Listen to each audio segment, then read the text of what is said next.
Take a moment to thank our valued sponsors. John Travis, a financial coach and certified Kingdom advisor with Richard Young Associates, a registered investment advisor. We'd also like to thank Sense of Satisfaction by Cricket. And a special thanks goes to Paul H. Bush, the Burning Bush. Please note that the views and opinions expressed on this show may not necessarily be the views and opinions of our sponsors.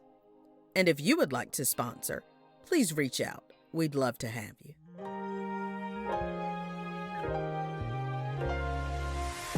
It's time to hear the story, make the connection, learn the lesson, and gain the wisdom. Are you ready? Let's get charged and be changed. The Sister Speak Brother Break Show.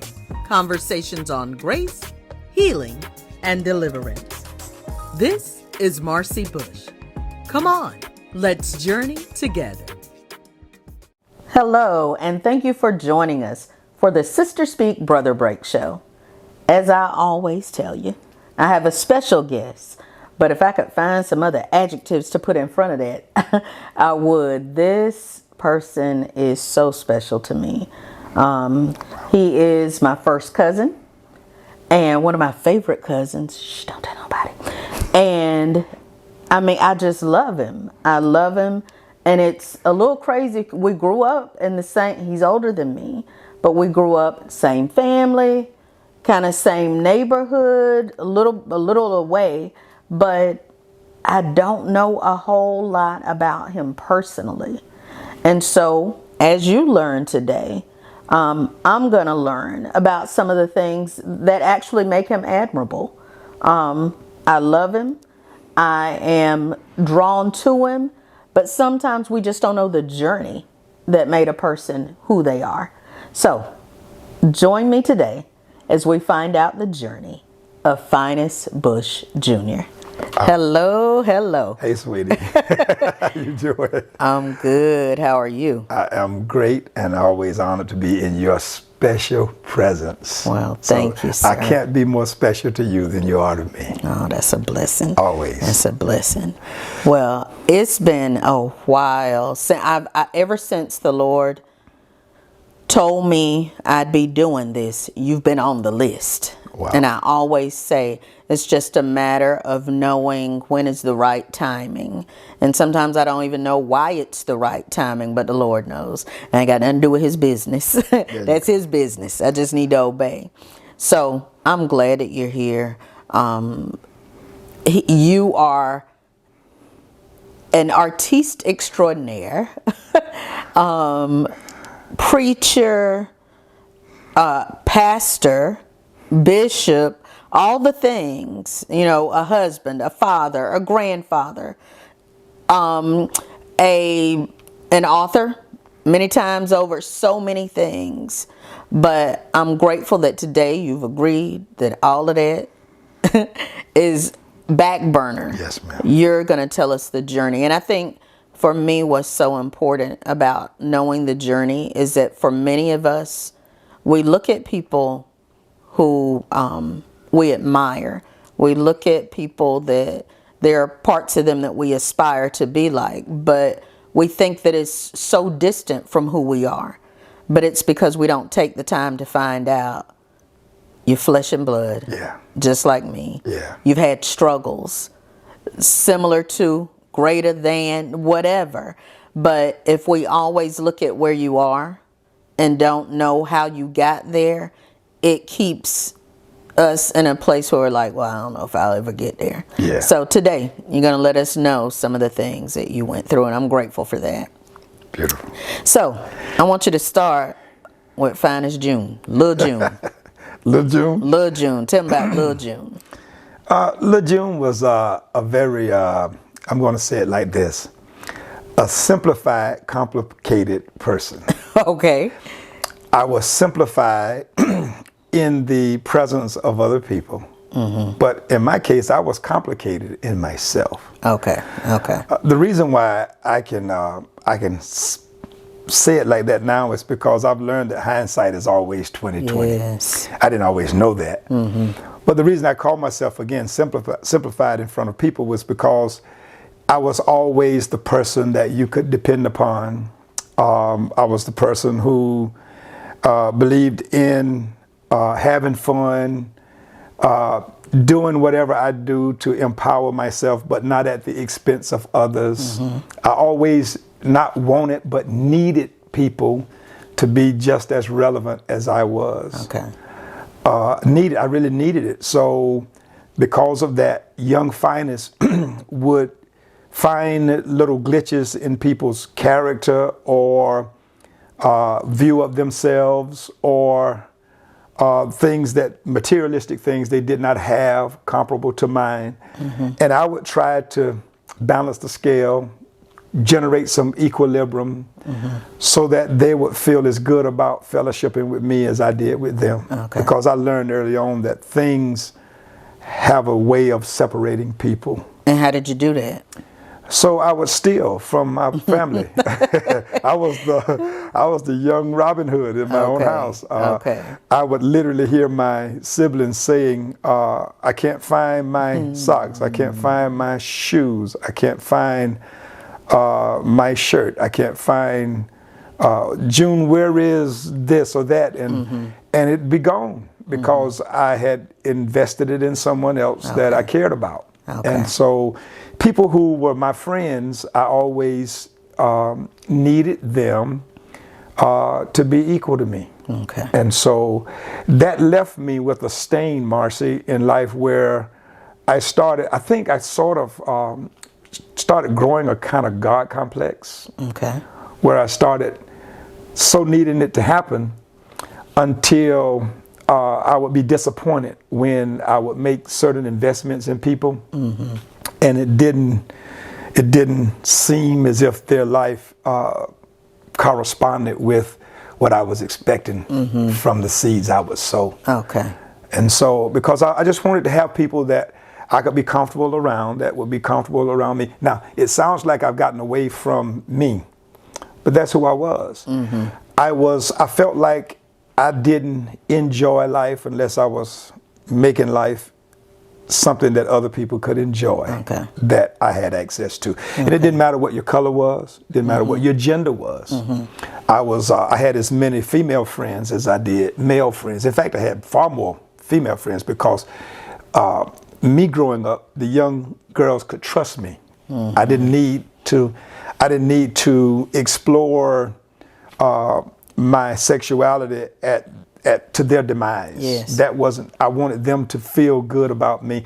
My mom and I spent a great deal of time together when I was younger, more so than my dad and I. And so it made me care how the female felt. Her heart was always something that I was interested in.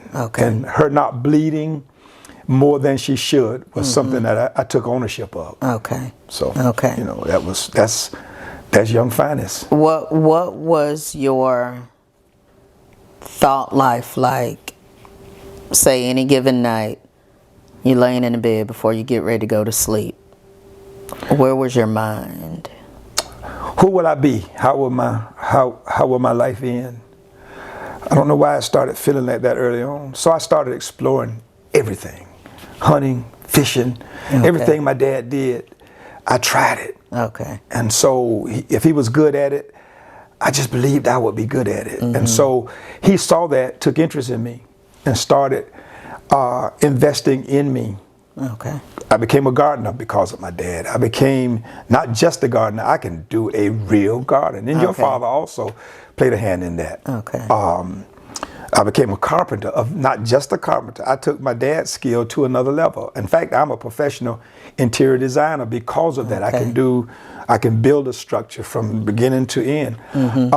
But every night I would probably lay down needing two things, Marcy. I needed to know who I was going to be and how God felt about me.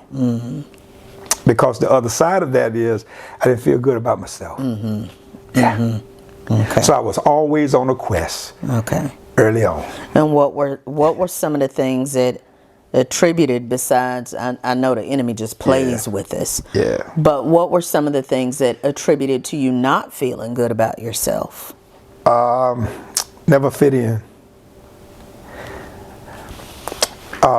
I didn't just get to this point. I've never fit in. I've never been a regular cousin, a regular sibling. My siblings tell stories about me that almost make me sound like a different sibling than the rest of us. Okay. But you know, all of my siblings were born in August. I was the only one born in June. Okay. And I think that even had a play on my psychology when I was very young. They were all smart. Okay. Yeah. And I struggled to conceive academics. So it was sort of, I had to learn, I had to get to where I could find gifts that would deposit in me early so I could gain some stability in myself. Okay. And God, did I ever. Right. All of my best friends were probably 60 and 70 and 80. True to life, they will invest in you that which is good for you. Yes. And so where I thought I was losing because I didn't have a lot of friends, I was always friendly, but I didn't have a lot of friends because for some reason, I don't like this word, so I won't use it. I'll leave it silent. But there is a word I kind of fight with in my vocabulary. But for some reason, I couldn't have a normal fight with a guy. He would try to like pull my hair out. Okay. Scratch my face up. He would settle more for trying to offend my looks or something more than just winning the fight. And so I had to. It was more about disfiguring. It was more about disfiguring me. And then it seemed like our family heritage was an issue for me, fellowshipping with others sometimes too. Okay. So people sometimes tended to, for some reason, hold my name against me even. Okay. So, you know, it's just little things like that. I don't want to start. Well, that's what we're here for. I know. Yeah, it made you who you are. It made me who I am. Yeah. And the thing is, like I said, we see what we see. Yeah. But we don't see what you felt. Yeah. We don't see what you went through. You know, even as we were talking, and you and Jessica were even talking beforehand, some of the tests that we come up against, some of those things that try us, but if we aren't wise, if we aren't aware, then the test tells us who we're not, rather than proving who we are. And so you're letting us in, and I appreciate the transparency. I appreciate you allowing yourself to be in a vulnerable place to help us. As I was sitting here earlier, I was like, you know what? I want to know the June his kids know. Because your kids get to see the power. They see you in just regularness. You know what I'm saying? And then see what God does with just you. And so even though I know we don't have that type of all the way guard down, it makes sense because somebody watching this will relate to that, even when they cannot relate necessarily to Bishop Finace Bush Jr. The June who's saying, I struggled. Oh, yeah. They can get in there and then they can hear the rest of what you're saying. So, you said there were times when you felt, I don't know if it was your term, but inferior to your siblings or different. Only academically. Okay. Yeah, it was. Well, my sister wasn't just smart. She would be like the leader of the class. Okay. The number one student in the school. Okay. Man, that girl, she graduated cum laude. I graduated cum laude quick. I tell that story all the time because all of the classes I would go to, she'd already been. The pressure was when I got there, they expected me to duplicate her. They wanted you to be a male version of her. I was supposed to be the male manifestation of Rhonda Bush. And so that just wasn't happening, you know. So that chip fell beneath me to my brother. So it was like I lived in a sandwich of academic pressure. Okay. It was a sandwich. Okay. And I think true to my emotions now, when I visit it retrospectively, I remember the pain.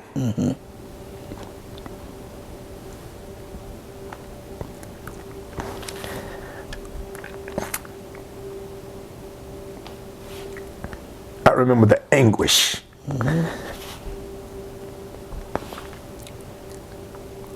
The lonely nights.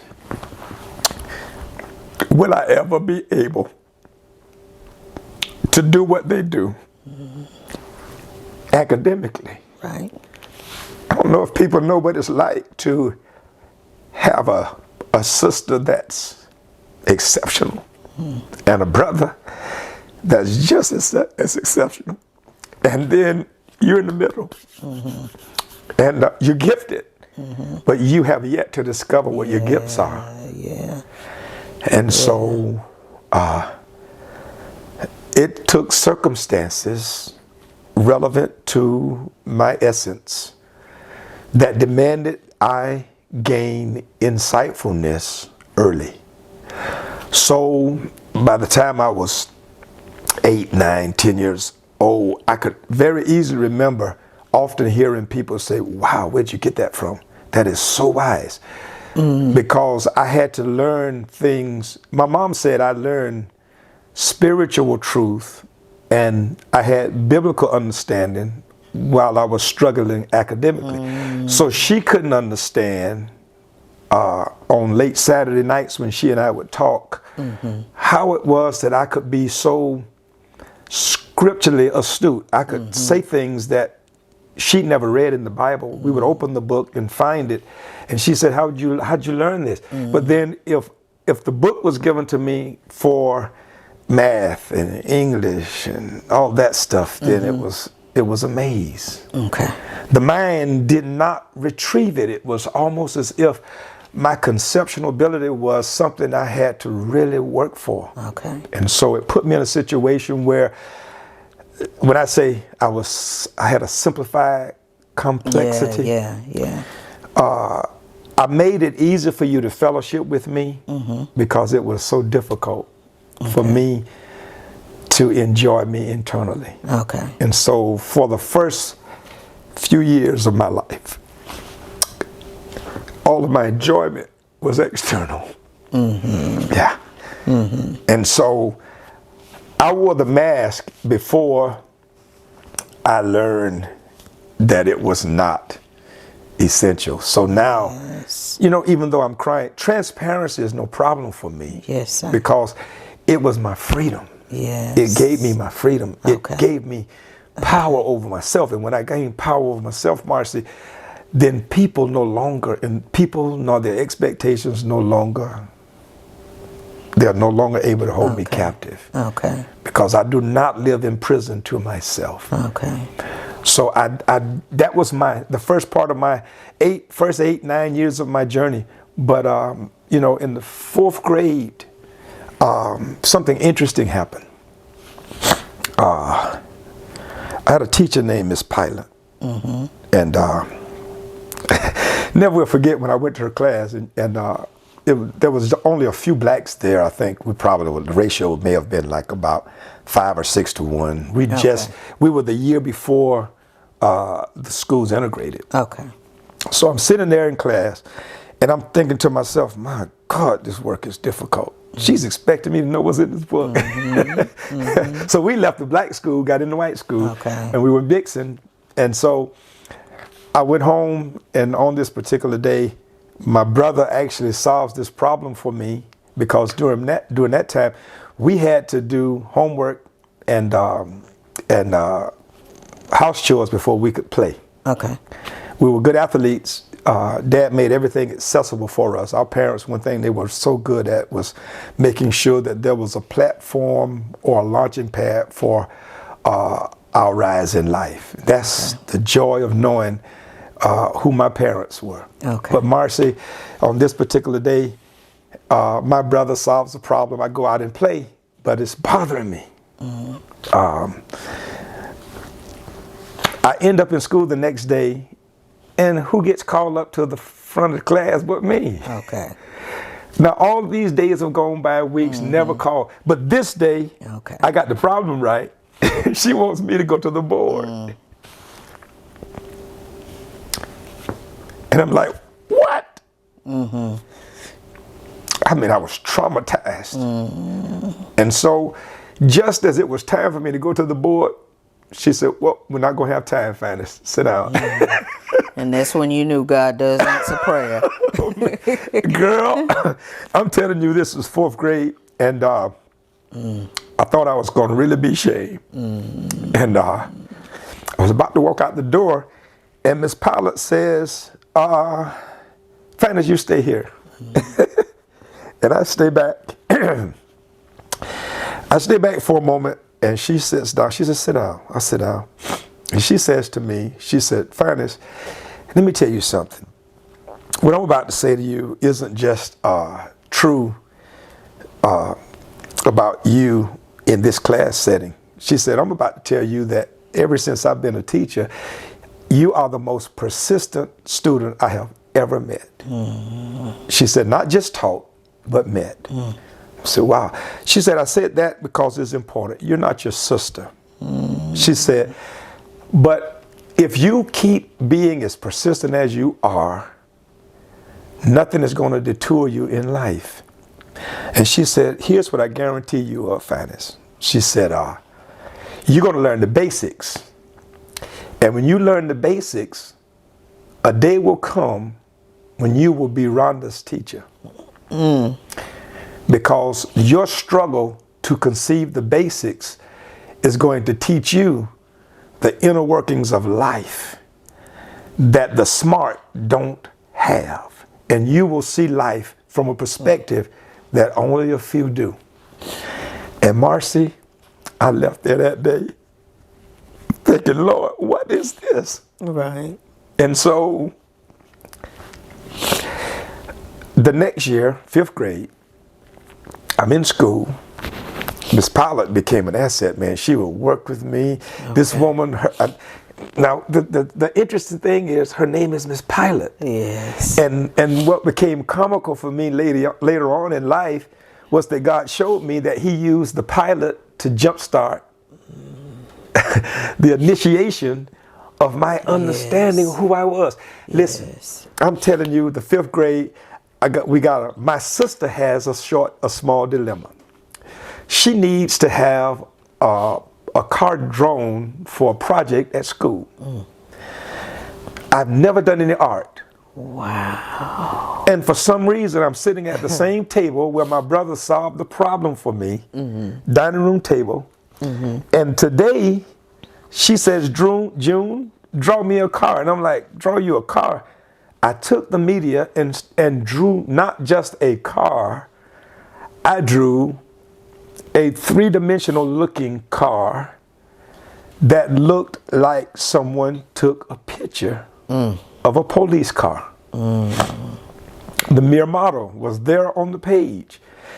She took it, and it was handsome, a handsome illustration. It was just received everywhere, and so that day jump-started my discovery into my gift.